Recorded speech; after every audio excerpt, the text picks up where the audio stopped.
रेडियो वर्रोंगेलाती।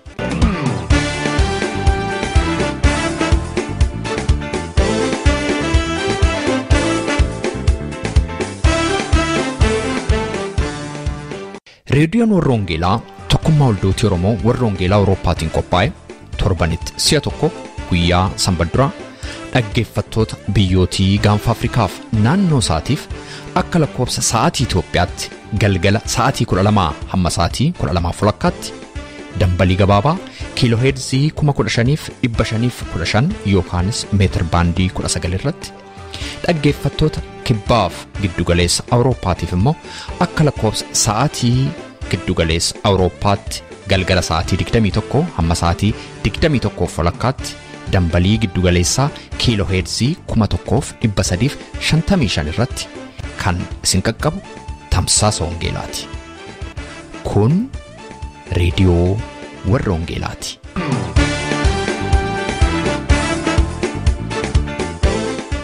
Harka fuunee attin jirtuu jaalatamtootaaf kabajamtoota dhaggeeffattoota keenya reediyoon warroongeelaa har'as sagantaa ishee kan sanbadduraa har'a qabattee kunoo dhiyaatteetti. Akkuma hundumti keessan yaadattan torbee darbee obboleessi keenya Addisuu Qanaa mata duree jajjabeessaa saba koo jedhuun ergaa sagalee Waaqayyoo nu dhiyeessee ture. Ergaa Addisuun nu dhiyeesse kanas kutaa lamatti irree kutaa tokkoffaasaa torbee darbee ture kan isinii dhiyeessine kutaa lammaffaa immoo har'atti akka isinii qabannee dhiyaannu akka waadaa galletti kunoo har'aa qabannee dhiyaanneerra. Ergaan Addisuu kan inni hundaa'e macaafa Isaayyaas raajichaa boqonnaa 40 irratti sagalee barreeffamee jiru sagalee jajjabinaa saba Israa'eliif dubbatame irratti kan hundaa'edha. Akkana jedha macaafa Isaayyaas raajichaa boqonnaa 40 lakkoofsa 1 Waaqayyo keessan jajjabeessaa saba koo jajjabeessaa garaa saba Yerusaalem kan rukutu dubbadhaati cubbuunsaa hundumaaf harka Waaqayyoo keessaati adaba dachaa lama akka fudhate barri inni itti garbummaatti rakkachaa tures akka raawwate yakkisaas akka dhiifameef itti himaa kan jedhu sagalee jajjabinaa ture. Har'aa obboleessi keenya Addisuun lafatti torbee dhaabbate irraa ka'uudhaan itti nuufufa. Egaa faarfannaa kanaan gara ergaa sagalee Waaqayyootti ceenaa xumura sagantaa keenyaatti akka obsaan loonii turtan kanan isin affeeru qopheessaa raadiyoo warroongeelaa ani Roobsa Bakkooti. Biqilaa keenyatu daraaratti aricee ijaan godhatiin hafee dinni mataadhee dhalataa keenyatu daraaratti aricee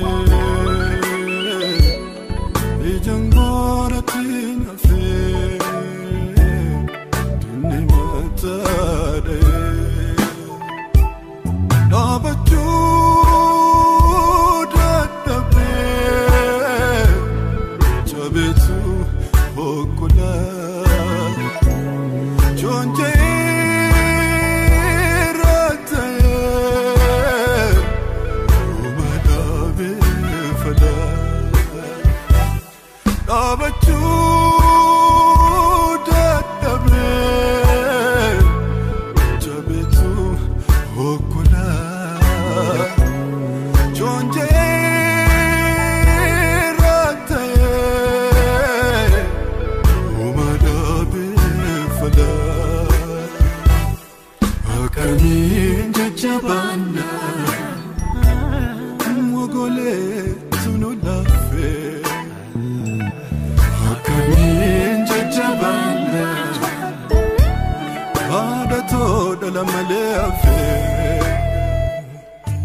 kabaramo kibba yesarra sokite nufkwatu ya abba chupa babiletu tatenu gati akasi nagarre golganu tite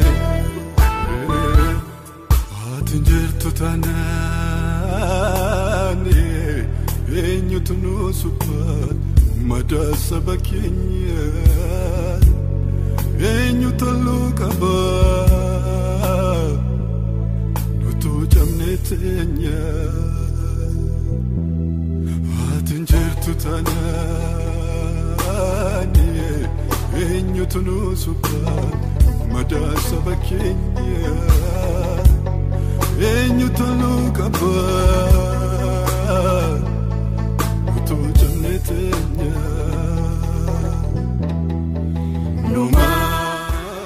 Egaa erga san hundumaa ittiin jedhee boodammoo erga jajjabaatanii erga abdii isaanitti mogolee horee waan haaraan godha jedhee erga waadaa isaaniif seenee fi Waaqayyo hojii isaanii wajjin hojjechuutti seene. Boqonnaa 44 hanga boqonnaa 45 keessatti akkuma duraan dubbatee ture karaa namni kamuu hin yaadin saba namni kamuu Waaqayyo keessaan argamee hojii hojjeta jedhamee yeroos hin eegamin orma fuudhee itti fayyadamuutti ka'e.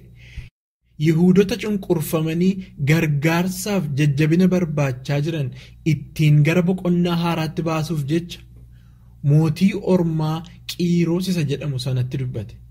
Mootiin kunii mootii biyya ormaa ture, mootii biyya Yihudaan ture, mootii biyya ormaa biyya Perjiyaa jedhamtu ture.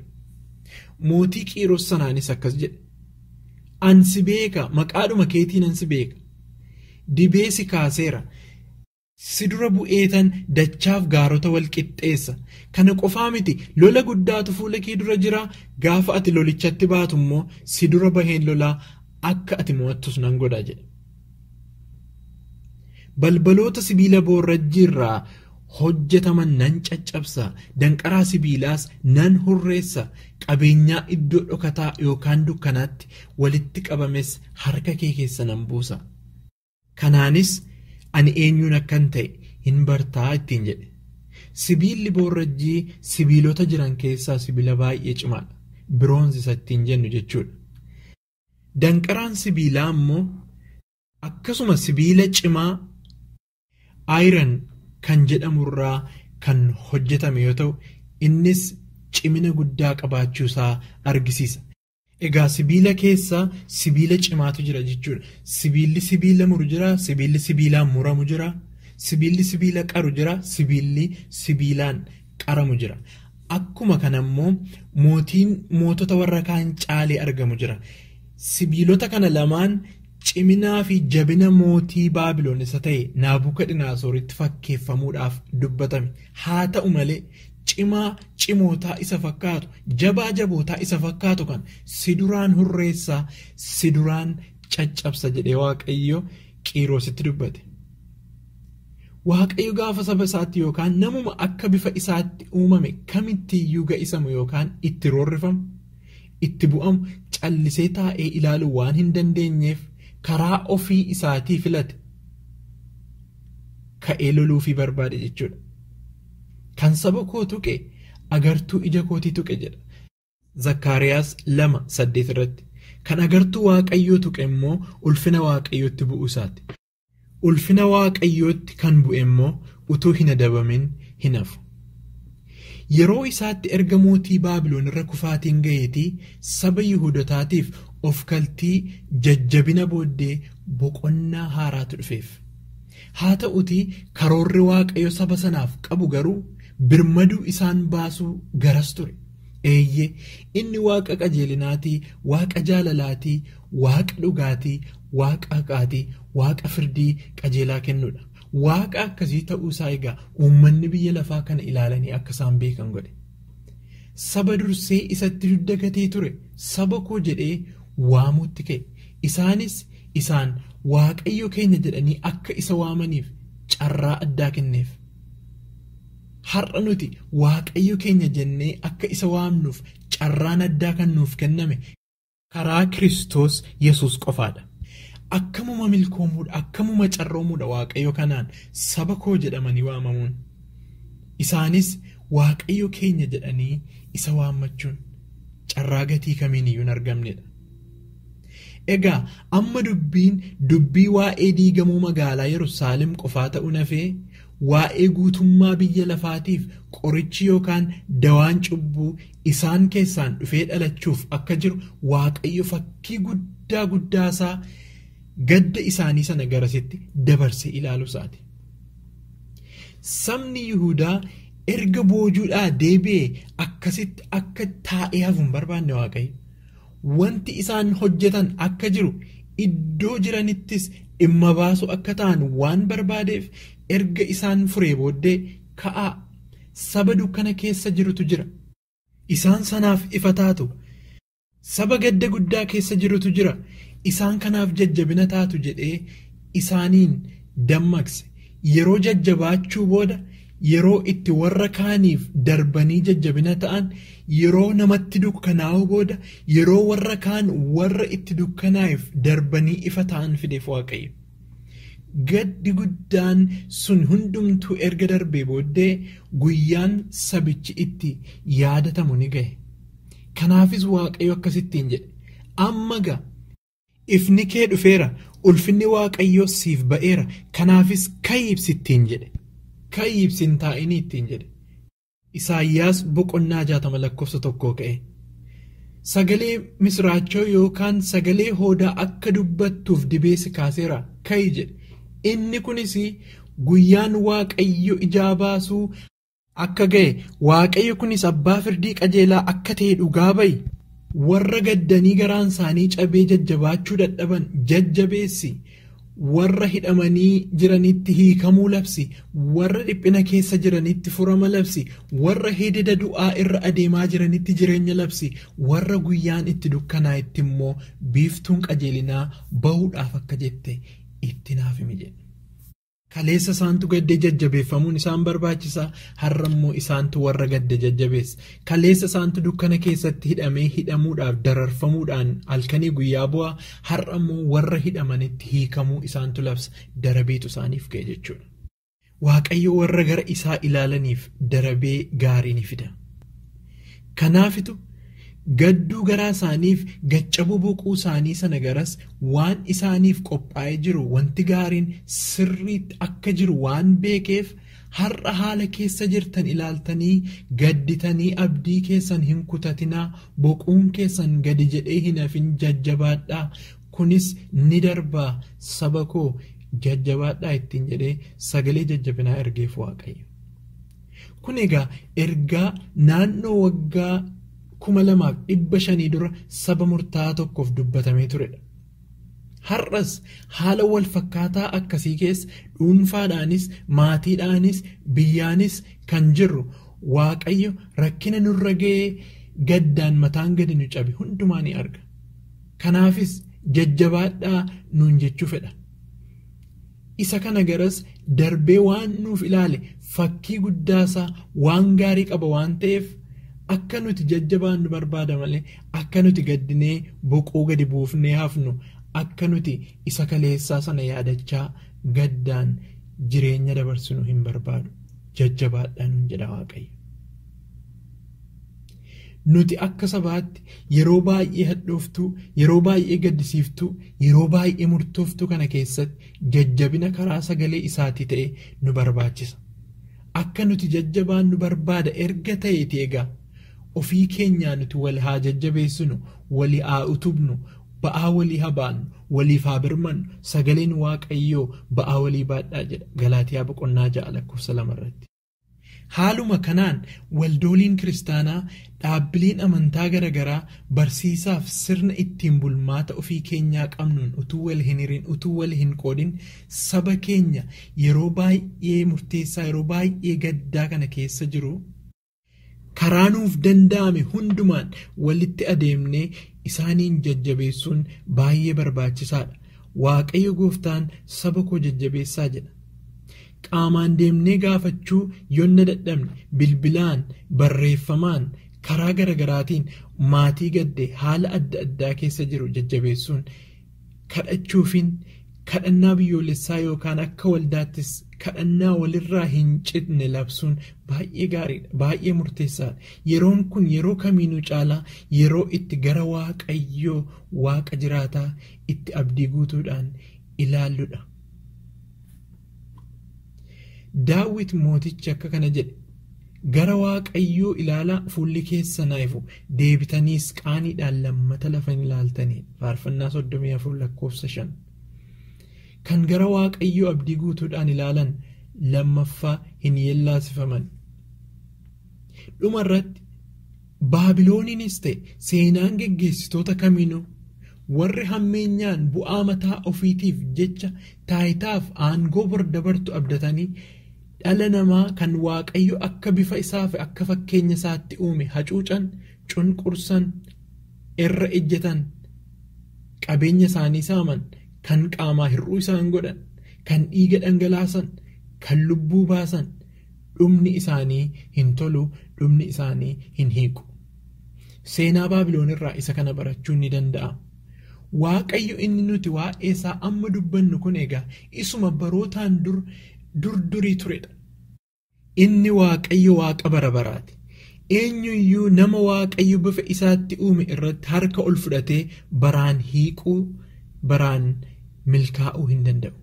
Dhiigni nama dhangala'ee gara isaatti niyya, innis immoo dhiiga dhangala'u kana ilaalee firdii qajeelaa ni kenna.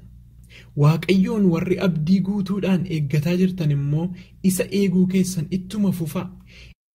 Inni wanti gaariin rakkina isaan keessa turan dudda duubaan akka dhufuuf jiru waan beekuuf saba Yihuudaatiin jajjabaadhaa ittiin jedhee har'as haala keessa jirru hundumaa keessatti akka nuti jajjabaannu barbaada.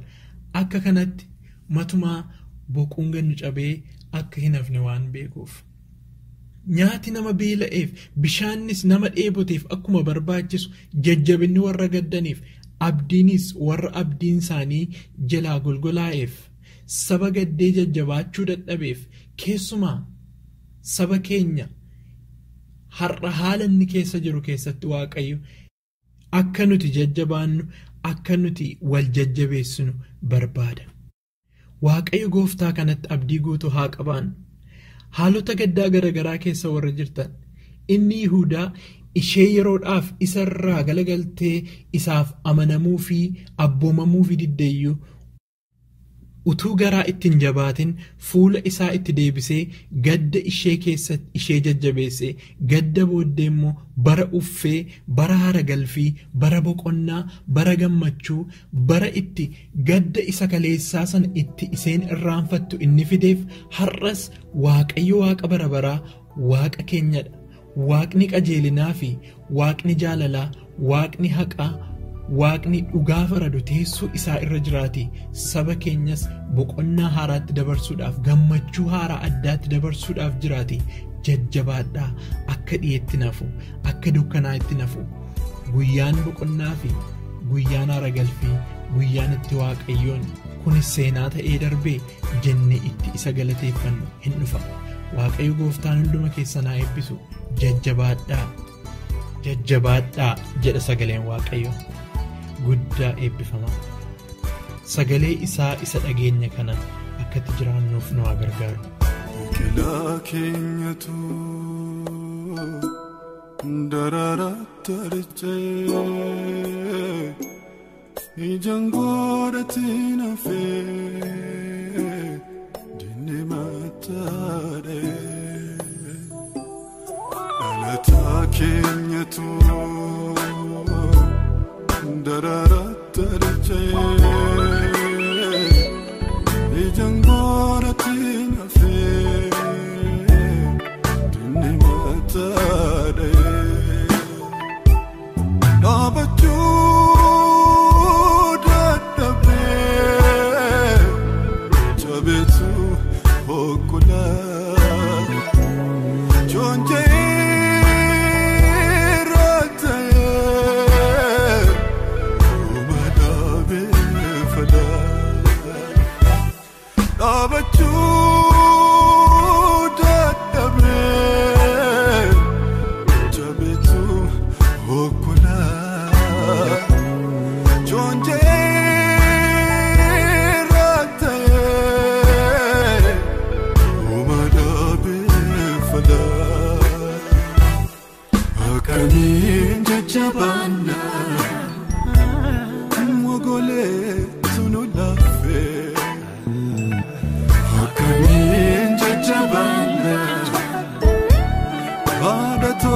lama leafe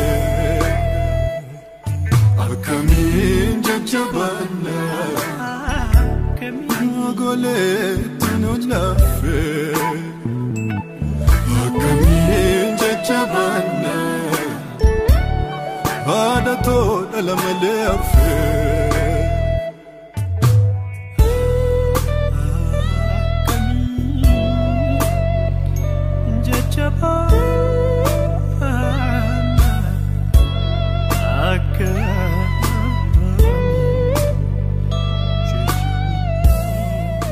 Kun reediyoo warra Wangeelaatii sagantaan keenya itti fufa. Meetirbaandii 19 yookaan immoo kiiloo heerzii 15,515 irratti guyyaa sanbadduraa galgala sa'aatii 12 amma sa'aatii 12:00 kan isinii darbu tamsaasa kana YouTube irratti, SoundCloud irratti, karaa Facebook akkasumas immoo karaa websaayitii keenyaa hordofuu dandeessu. Websaayitiin keenya maqaansaa www.uoece.org jedhama. Irraan isinii deebi'a. www.uoece.org jedhama. Dhaggeeffattootni keenya biyya Ameerikaa immoo itti dabalaan lakkoofsa bilbilaa 51324 irratti tola bilbiluudhaan akkasuma nu dhaggeeffachuu akka dandeessan isin yaadachiisa. Facebook irra jirra, like nu tolcha, YouTube fi SoundCloud irras jirra, subscribe gochuudhaan karaa isinitti tole nu hordofuu dandeessu. Egaa jaallatamtootaaf kabajamtoota dhaggeeffattoota keenya amma immoo hamma xumura sagantaa keenyaatti faarfannaa garagaraa isiniif leenjira akka dhaggeeffachaa turtan isin affeera. Egaa torbee sagantaa gara biraatiin hamma wal agarrutti keessumsiisaa keessaniif qopheessaa sagantaa kanaa ana roobsan makkooti yeroo ibbaa qabaadha. Garuu jallatanii jallatame eessatti jallate gogo madalliin uumamaa namni sitti hirkate maaliif atootama namni sitti hirkate maaliif atootama namni sitti hirkate maaliif atootama Gooftaa ilaali Yesuus ilaali dhibbaan kun maaliif maaf jallatee madaali Abba ilaali Moti ilaali dhibbaan kun maaliif maaf jallatee madaali maaf jallatee madaali maaf jallatee madaali maaf jallatee madaali ilaali maaf jallatee madaali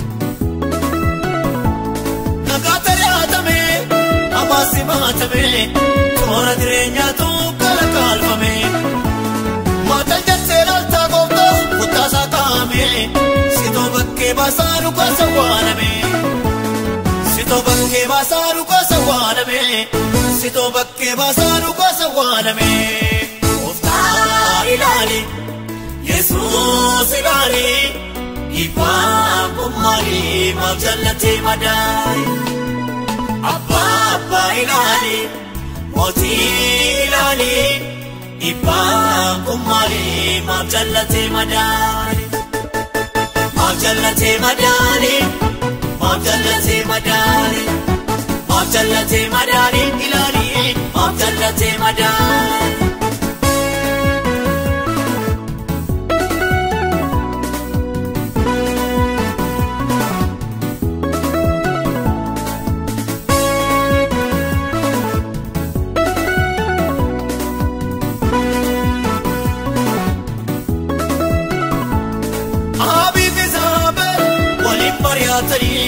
Naabotiin garmalee du'atti laatanii soba walii jaare har'a dhugaariyyata maaliif kaljettaree sitoo murtii laata maaliif kaljettaree sitoo murtii laata maaliif kaljettaree sitoo murtii laata Gooftaa ilaali Yesuus ilaali dhibbaan kun maaliif maaf jallatee madaali Abba ilaali Moti ilaali Ibbaan kummaali maaf jallatee madaale maaf jallatee madaale maaf jallatee madaale maaf jallatee madaale ilaali maaf jallatee madaale.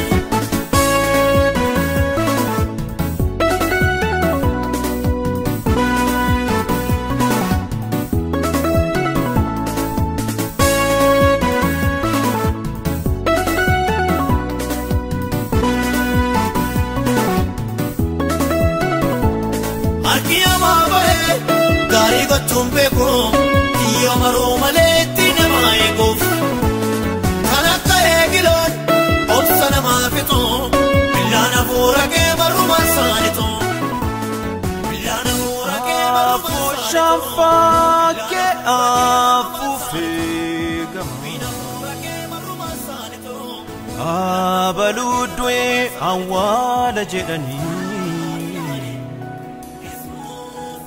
Ya manama yertu nana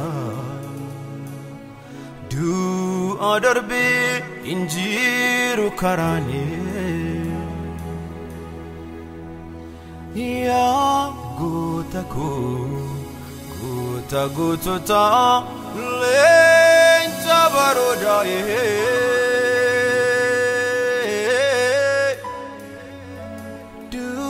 Sinkabu undu jallate fide siti sagada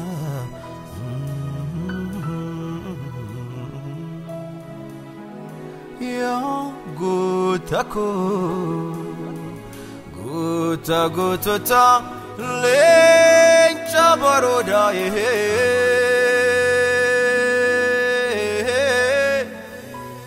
du isinkabu Jallate fide siti sagada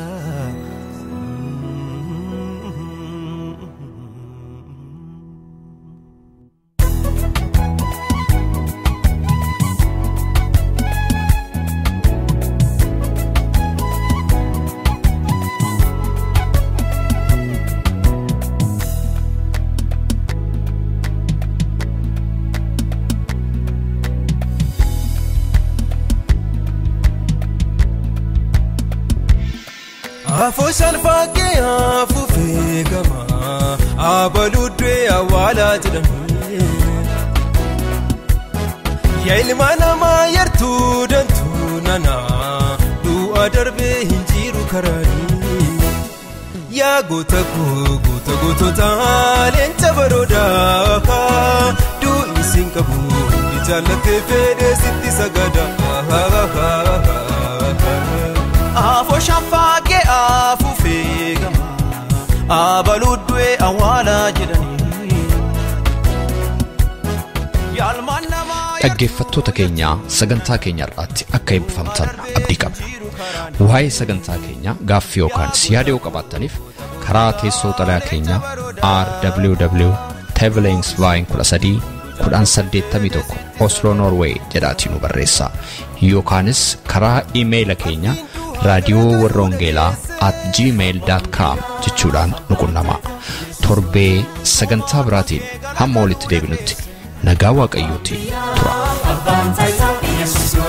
Kan si goomate bara duriitti kaasee abbaan taayitaa Yesuus goota Amaja jingalagaluu dhageesse abbaan taayitaa Yesuus goota abbaan taayitaa Yesuus goota abbaan taayitaa Yesuus goota.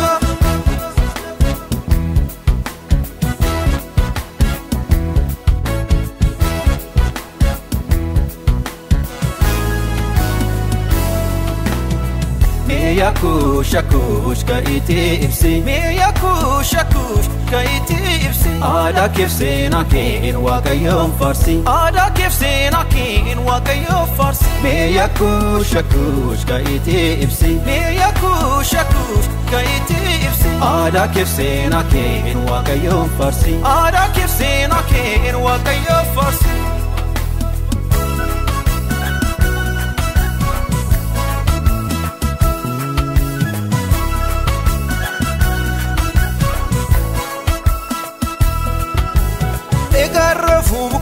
sajala Abbaan biyyaa abbaan taayitaa Yesus goota Kannaa wajjin jabaa jaboota caala Abbaan biyyaa abbaan taayitaa Yesus goota Seeraa ferri fototaan narrifaayisu Abbaan biyyaa abbaan taayitaa Yesus goota Waaqayyoodha labsiin kan kaasu Abbaan biyyaa abbaan taayitaa Yesus goota Abbaan biyyaa abbaan taayitaa Yesus goota Abbaan biyyaa abbaan taayitaa Yesus goota